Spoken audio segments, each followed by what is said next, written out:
대한민국의 조용기 목사님을 소개합니다. 오늘 저는 여러분과 함께 재물은 죽여 드려야 한다, 이 제목으로 은혜를 나누겠습니다. 구약시대 때 사람들이 하나님께 속죄제나 속건제나 화목제나 감사제나 번제의 제사를 드리기 위해서 양이나 염소나 송아지나 빌기 등을 가져오면 제사장은 이 짐승을 제단 앞에 가져와서 반드시 잡아서 피를 제단에 쏟고 그리고 제사를 드립니다. 결코 산채로 하나님께 드려서 부둥거리는 그 짐승이나 새로서 제사를 드릴 수는 없습니다. 하나님께서는 산채로 드리는 제물은 결코 받지 않습니다. 죽여서 피를 흘리고 드리는 제사를 하나님께서는 받으시는 것입니다. 이 사실은 우리들에게 가르쳐주는 진리가 대단히 깊습니다.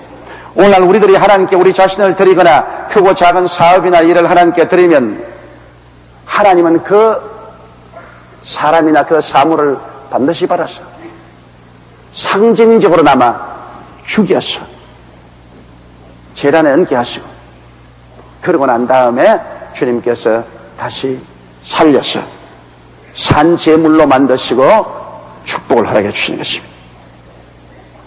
그럼 이 일에 대해서 여러분 우리가 좀 더 자세히 알아보자 하는 것입니다. 첫째로 구약에 보면은 모리아산에서 아브라함이 100세에 낳은 독자 이삭을 제물로 드리는 장면을 우리가 한번 봐야 되겠습니다.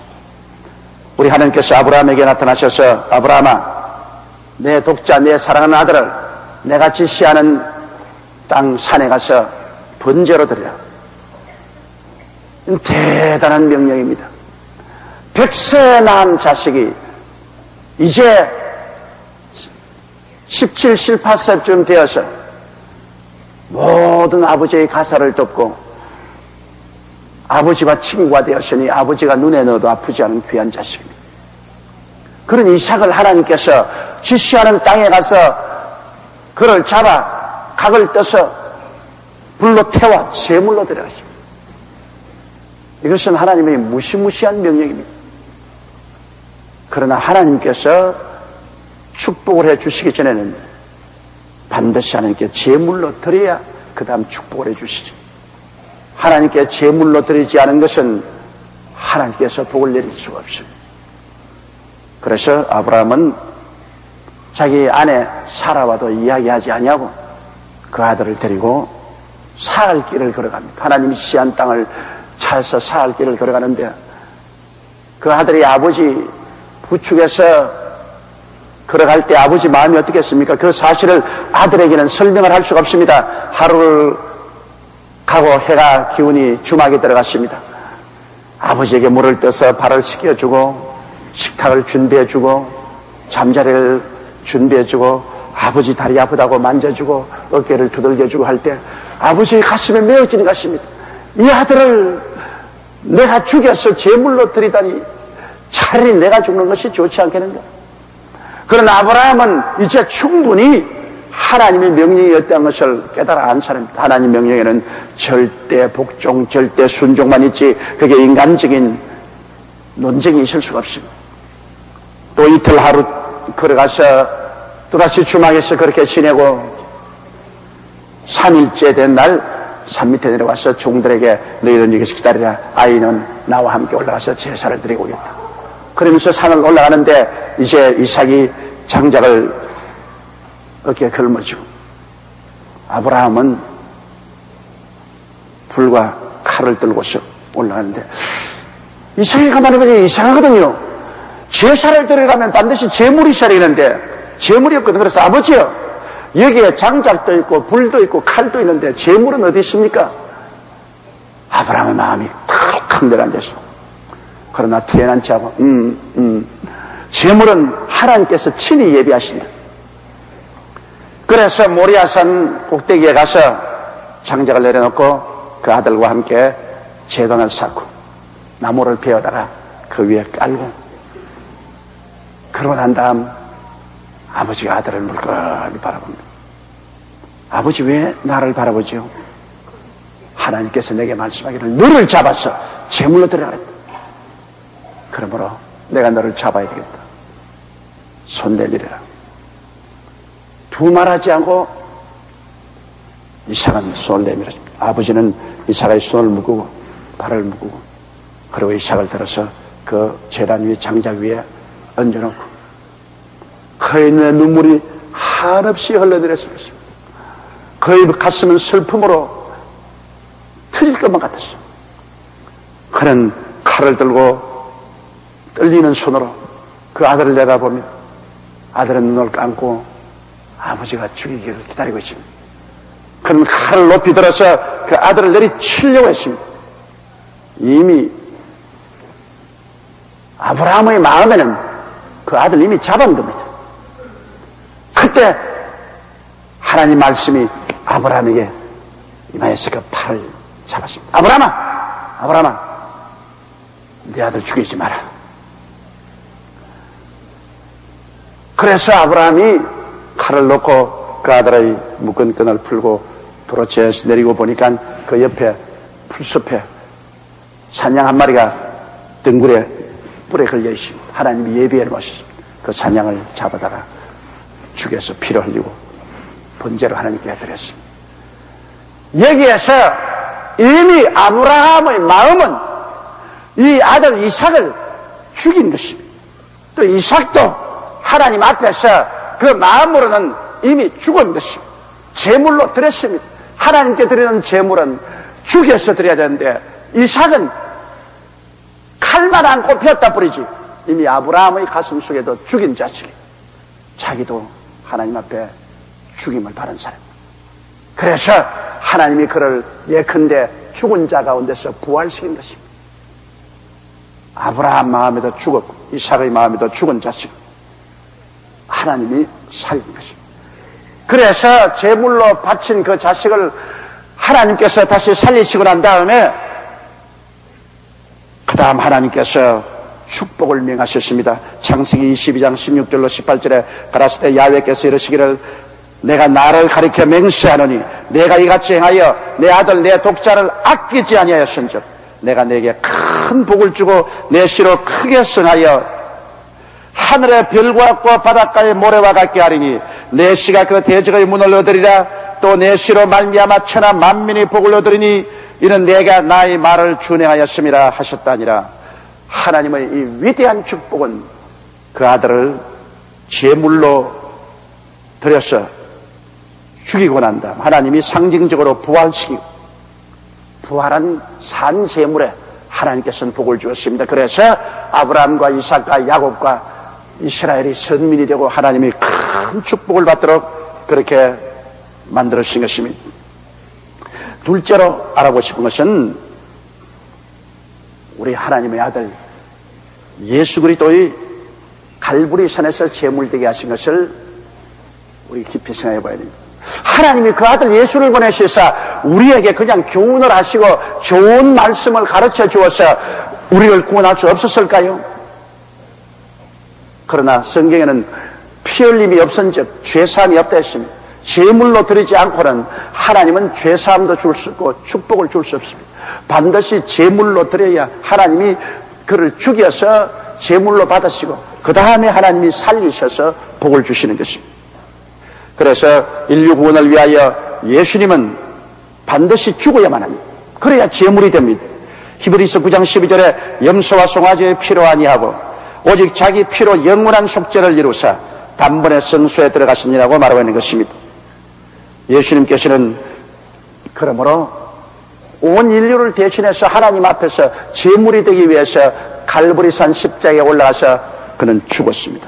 피를 흘리고 죽어야 제물이 됩니다. 살아서는 절대로 제물이 안 됩니다. 하나님께서는 산 제물은 받지 않습니다. 그렇기 때문에 그 아들이라도 인류를 구원하기 위해서 제사를 드리려면 죽어서 제물이 되어야 되는 것입니다. 예수님께서는 여러분 너무나 잘 아시다시피 죄를 갚기 위한 제물이 되었습니다. 에베소서 1장 7절에 보면 우리가 그리스도 안에서 그의 은혜의 풍성함을 따라 그의 피로 말미암아 구속 곧 죄사함을 받았느니라.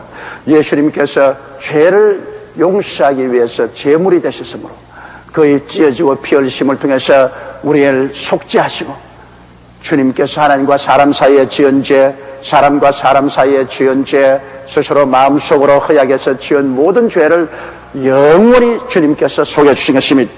그리고 예수님께서는 또한 동시에 하나님과 우리 사이에 원수된 담을 다 무너뜨리시고 하나님께서 우리 안에 우리가 하나님 안에 들어와서 하나가 될 수 있는 큰 사랑을 가져오기 위해서 화목제물이 되어주신 것입니다.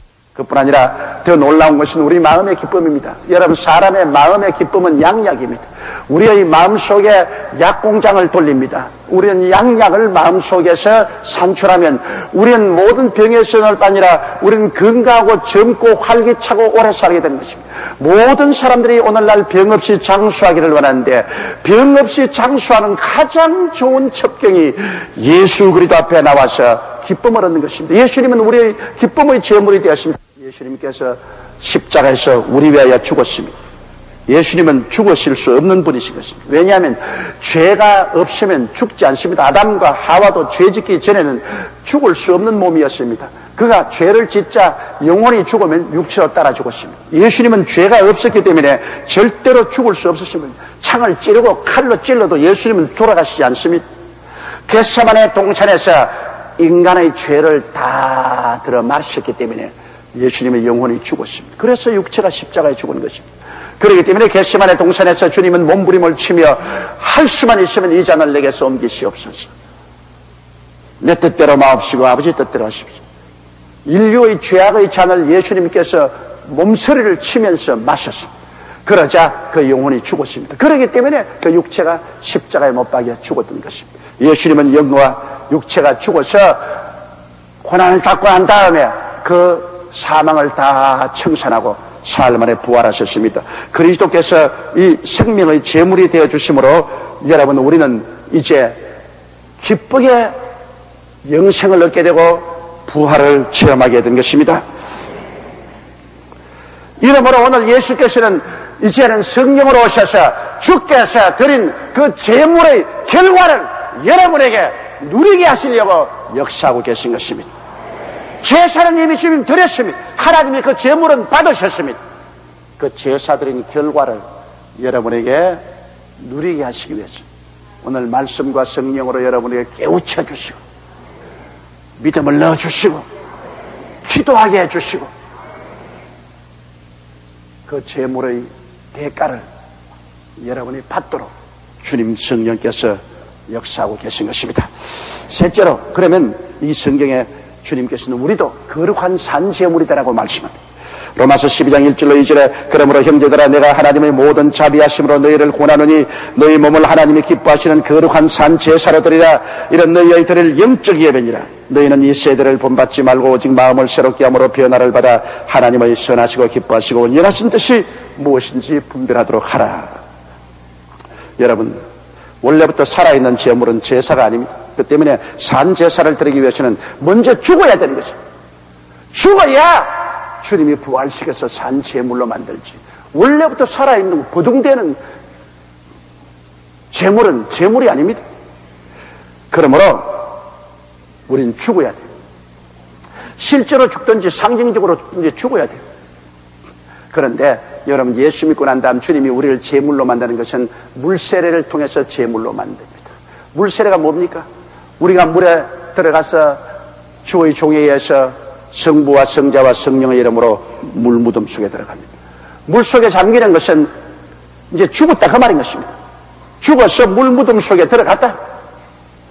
그러므로 그거는 하나님 앞에서 이젠 죽어서 제물됐다는 큰 상징입니다. 그러고 난 다음 다시 물에서 일으키는 것은 이제 죽기는 우리가 죽었는데 하나님이 다시 우리를 살리셔서 이제 산 제물로 만들어서 하나님 소유로 삼고 하나님께서 복을 주신다는 것입니다. 이러므로 물무덤에 죽어 장사 지내고 제물이 되어 주님의 능력으로 살아난 이 역사 없이는 산 제물이 될 수 없습니다. 로마서 6장 3절로 4절에 무릇 그리스도 예수와 합하여 세례받은 우리는 그의 죽으심과 합하여 세례받은 줄을 알지 못하느뇨. 그러므로 우리가 그의 죽으심과 합하여 세례를 받음으로 그와 함께 장사되었나니 이런 아버지의 영광으로 말미암아 그리스도를 죽은 자 가운데서 살리심과 같이 우리도 또한 새 생명 가운데서 행하게 하려 하심이라. 이러기 때문에 우리가 반드시 물세례 받아야 된다는 이유가 그게 있습니다. 물세례를 통해서 우리가 하나님 앞에 제물된 것을 선언하는 것입니다. 나는 죽었습니다.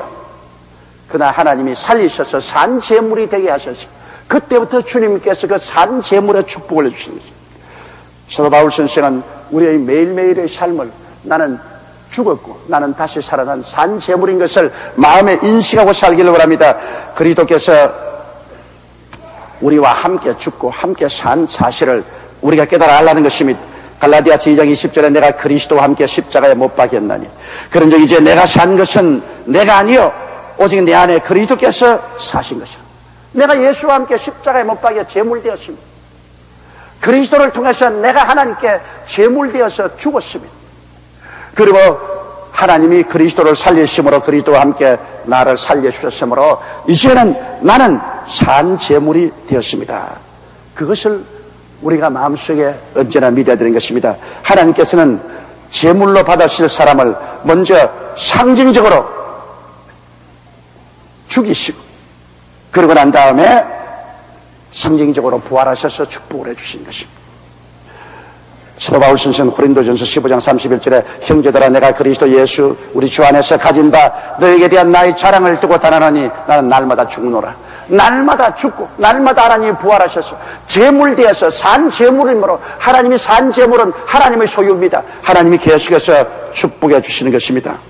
그러므로 하나님께서 능력으로 부활시켜서 여러분을 하나님이 손 장중에 잡으시고 축복을 해 주시는 것입니다. 여러분, 아브라함이 75세 갈대아 우르를 떠나왔는데 그가 자식을 달라고 하나님께 아무리 기도해도 하나님이 자식을 주지 않았습니다. 하나님께서 아브라함의 생애를 온전히 제물로 받으시고 그 자식의 생명을 제물로 받으시기 위해서 먼저 죽고 그리고 제물이 되고 난 다음에 하나님이 산 제물이 된 아브라함에게 복을 주시기를 원하시기 때문에 아브라함의 힘으로는 이제 자식을 못 놓을 때까지 기다리는 거예요. 로마서 4장 18절 22절에 아브라함이 바랄 수 없는 중에 바라고 믿었으니 이는 내 후손이 이가 되리라 하신 말씀대로 많은 민족의 조상이 되게 하리라 하심을 인함이라. 그가 100세나 되어 자기 몸의 죽은 것 같음과 사라의 태의 죽은 것 같음을 알고도 믿음이 약하여지지 아니하고 믿음이 없어 하나님의 약속을 의심치 아니하고 믿음에 견고해서 하나님께 영광을 돌리며 약속하신 것을 또한 능히 이루실 줄을 확신하였으니 그러므로 이것을 저에게 이로 여기셨느니라. 여러분, 아브라함은 하나님 앞에 제물이 되기 위해서 그와 그의 아내의 꿈과 기대가 죽어야 됩니다. 하나님이 제물로 받기 위해서는 먼저 죽어야 돼요. 그러므로 그가 나이가 75세에 출발한 그가 100세가 되었으니 이제는 자식 낳을 희망 없습니다. 자기 아내가 90살입니다. 이제는 자기의 몸의 죽은 것 같음과 사라의 태의 죽은 것 같음입니다. 완전히 죽었죠. 그래서 하나님이 그들의 삶을 제물로 받은 것입니다. 죽어야 제물이 되는 것입니다. 그러고 난 다음 하나님이 부활하신 것입니다. 하나님이 기적으로 그들을 다시 젊게 만들어 주었어. 그래서 이삭을 선물로 받았습니다. 이래서 하나님께서는 아브라함과 이삭의 혈통을 주님의 것으로 소유한 것입니다. 그러므로 무엇인지 하나님께 복을 받기 위해서는 제물로 드려야 되는 것입니다. 그 제물은 사람이나 동물이나 다 일단 죽임을 당한 후 다시 하나님의 능력으로 살리심을 받아 산 제물이 되어 하나님의 복을 누리게 되는 것입니다. 그 때문에 우리들이 신앙생활 중에 죽음의 고난을 당할 때 낙심하지 말아야 됩니다. 여러분 스스로를 하나님께서 더 크게 축복하기 위해서는 여러분을 크게 제물로 삼아야 되는 것입니다. 여러분 적게 축복하기 위해서는 적게 제물로 삼습니다. 크게 축복하기 위해서는 큰 제물로 삼기 위해서는 크게 죽어야 됩니다. 죽고 난 다음 하나님 부활해서 산 제물로 만들어서 축복해 주시지 산 제물이 안 된 것은 주님이 축복해 줄 수가 없는 것입니다. 여러분, 우리 여의도 순복음교회 하나 세울 때도 하나님이 철저히 이 제물을 받으시기 위해서 이 사업이 죽고 절망에 처하게 하고 난 다음 죽은 것을 다시 부활시켜서 하나님께서 산 제물로 만들어서 교회를 완성하신 것입니다. 우리 사업도 그렇습니다. 하나님, 내가 하나님 영광 위한 사업을 만들겠습니다 하고 사업체를 주님께 드리면 주님께서 그 사업체를 받아서 죽입니다. 먼저 죽여야 돼요. 제물을 만들기 위해서는. 죽여놓고 난 다음에 그 다음에 하나님의 능력으로 살리는 것입니다. 그러면 이제 산제물이 되는 것입니다. 이제 그 내 게 아니고 하나님의 것입니다. 산제물이 되고 난 다음에는 하나님이 하나님 문을 여시고 퍼부어 주시기 시작하는 것입니다. 이러므로 무슨 일이든지 크고 적은 일에 크게 복을 받을 사람은 크게 제물이 돼야 되고, 적게 복을 받을 사람은 적은 제물이 되야 됩니다. 사람이나 사업이나 물건이나 무엇이나 제물로 받으시고 난 다음에 하나님이 부활시켜서 산 제물로 만들어서서 주께서 복을 나려 주시는 것입니다. 죽지 않고 제물되는 법이 없습니다. 제물되지 아니하고 하나님께서 축복해 주는 법이 없습니다. 나는 그런 면에서 우리 21세기를 앞두고 우리 한국이 선진국 대열에 들어가기 전에 이렇게 죽어가는 것 하나님의 섭리가 있는 줄로 생각합니다. 정치권도 경제권도 사용자도 국민도 요번 이 시련을 통해서 우리 전 국민의 가슴 속에 죽음의 고통을 당했습니다. 우리 한국 전체가 온 세계 매스컴이 다 한국은 이제는 끝났다고 모두 다 죽음을 선언했습니다. 이제 한국을 하나님이 이 죽음으로 제물로 받으시면 하나님이 살려주시는 것입니다. 사람의 힘으로 살아가는 것 아닙니다. 제물이 된 것 하나님의 능력으로 살리시고 산 제물이 되면은 그때부터 하나님이 하늘의 문을 열고 축복을 부어주시는 것입니다. 그러고 난 다음 하나님이 복을 주시는 것입니다. 이렇기 때문에 우리 성경에 말한 대로 우리 몸을 하나님이 기뻐하시는 산 제물로 드리라고 한 말씀은 먼저 우리를 죽어서 제물로 드리고 나면 하나님께서 살려서 산 제물로 만들어서 그 다음에는 하나님께서 영혼이 잘 되고 범사가 잘 되며 강건하고 생명을 얻되 넘치게 얻게 축복해서 하나님의 것으로서 아브라함처럼 이삭처럼 야곱처럼 주님께서 복을 주셔서 높여주시는 것입니다. 이러므로 사랑하는 형제 자매 여러분, 여러분이 땅에 사는 동안에 여러 가지 시험과 환난을 당하거든 이상한 일 당한 처럼 생각하지 마십시오. 시험과 환난을 통하여 하나님이 제물로 받으려고 할 때 죽으십시오. 반항하지 말고 발부둥 치지 말고 죽어야 제물이 됩니다. 내가 죽으면 그 다음 하나님께서 살려주셔서 산 제물로 만들고 난 다음에 하나님이 기쁘게 바라셔서 여러분에게 복을 허락하여 주시는 것입니다. 다 같이 고개 숙여 기도드리겠습니다. 사랑이 많으시고 거룩하신 아버지 하나님, 하나님의 아들 예수님조차도 하나님이 받으시기 위해서는 먼저 죽어 제물이 되어야 됐습니다. 몸짓고 피를 흘려 죽어서 하나님 앞에 제물이 되고 제사 드리고 난 다음 하나님이 살리셔서 산 제물로 삼으시고 그를 통하여 온 인류를 구원하는 위대한 은총과 역사를 베풀어 주신 것을 감사합니다. 우리도 하나님 앞에 용납받기 위해서는 물로 세례받아 상징적으로 죽고 제물되고 난 다음 하나님이 다시 부활시켜서 산 제물로 만들어서 우리를 축복해 주시지 않사옵니까? 아버지, 실제로 우리의 삶 속에 하나님께서 우리에게 복을 주시기 위해서는 크고 적은 재물을 반드시 받아야 되옵니다. 사람이나 사업이나 모든 것을 우리가 하나님 제나 앞에 드리면 먼저 죽여서 재물 삼고 그 다음 하나님이 살려서 산 재물로 삼아 하나님이 복을 주시고 은혜와 사랑과 축복을 주시는 것인즉 하나님께 재물로 바친 몸과 가정과 사업과 생활마다 아버지여 죽음의 시련 다가올 때 낙심하지 말게 도와주시옵시고 이삭이 죽음을 체험하는 것처럼 기꺼이 죽게 만들어 주시옵소서. 하나님 앞에서 죽으면 하나님이 다시 살려주시고 하나님께서 영광받는 산 제물이 되는 것을 알게 하여 주옵소서. 할렐루야. 아멘. 목사님 감사합니다. 구독과 좋아요는 제작하는 데 힘이 됩니다. 감사합니다.